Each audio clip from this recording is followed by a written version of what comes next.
Friends, welcome to easy cooking with Ekta. आज एक बहुत ही डिफरेंट पूजा रेसिपी मैं बनाने जा रही हूँ। रेसिपी का नाम है आटे की पंजीरी, जिसको हम इस्तेमाल में लाते हैं सत्यनारायण कथा के लिए स्पेशली। आइए फटाफट इंग्रेडिएंट्स बता देती हूँ। यहाँ पे 1 से 2 बड़े टेबल स्पून घी, बड़ा कप मखाना लिया है, 1 बड़ा कप आटा मैंने यहाँ पर लिया है, आधा कप बूरा मैंने यहाँ पर लिया है।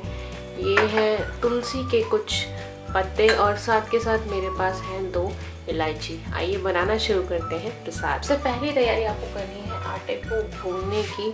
तो यहाँ पर जो आटा आपका है उसको सूखा ही भूनना है और बिल्कुल लोअर फ्लेम पर भूनना है, क्योंकि आटा जल जाता है। और लगातार इस आटे को आपको चलाते जाना है। भून के एकदम रेडी है, ये ब्राउन कलर में चेंज हो गया है। अब इस आटे को हल्का हम ठंडा कर लेंगे, पलट लेंगे, क्योंकि सब चीज़ें हम एक ही बोल में मिलाने वाले हैं। डालें, उसे गर्म कर लें और उसमें आप ये मखाने डाल दें।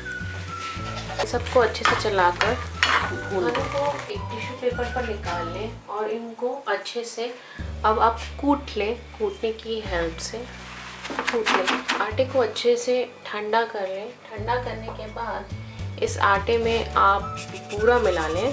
ऐड करें मखाने, घी आपने गरम किया था वो भी, तुलसी के पत्ते को इस तरह से छील लें और इलायची दाना आप इसी में डाल दें। अब सब चीज़ों को हाथ आपके ध्यान रहे एकदम साफ होनी चाहिए, उससे अच्छे से मिला दें। आप चाहें तो इसमें बादाम भी डाल सकते हैं और थोड़े फ्रूट्स भी डाल सकते हैं। केला प्रेफरेबली इसमें डाला जाता है। आपका प्रसाद बनकर एकदम रेडी है। आई होप आपको इजी टू मेक वीडियो ज़रूर पसंद आई होगी। पसंद आई है तो चैनल को सब्सक्राइब करना ना भूलें। वीडियो को लाइक भी करें, शेयर भी करें, अपने कमेंट्स मेरे साथ ज़रूर शेयर करें। Bye for now.